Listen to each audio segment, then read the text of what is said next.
జార్ఖండ్ లో ప్రసిద్ధి చెందిన బాబా బాలక్నాథ్ జ్యోతిర్లింగం వేదికగా గర్భగుడిలో ప్రధాన అర్చకులు రెచ్చిపోయారు. ఆలయానికి వచ్చిన భక్తులతో అర్చకులు వింతగా ప్రవర్తించి వారి దగ్గర నుంచి 500 రూపాయలు డిమాండ్ చేశారు. 500 రూపాయలు ఇచ్చిన వాళ్లే గర్భగుడిలో ఉండాలని, మిగతా వాళ్లు బయటకు వెళ్లిపోవాలని పలువురు పూజారులు దాదాగిరి చేస్తున్నారు. 50, 100 రూపాయలు బాబా తీసుకోడు అంటూ వింత మాటలు మాట్లాడారు. పలువురు పూజారులు ఇవే కాకుండా భక్తులను నిలువు దోపిడీ చేస్తూ పలువురు దొంగ బాబాలు ఇష్టానుసారంగా ప్రైవేటు ముఠాలు గుడిని నడుపుతున్నట్లు ఆరోపణలు విస్తున్నాయి.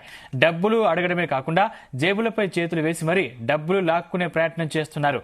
ఇంత జరుగుతున్నా జార్ఖండ్ ప్రభుత్వం పట్టించుకోవడం లేదని భక్తులు ఆవేదన వ్యక్తం చేస్తున్నారు.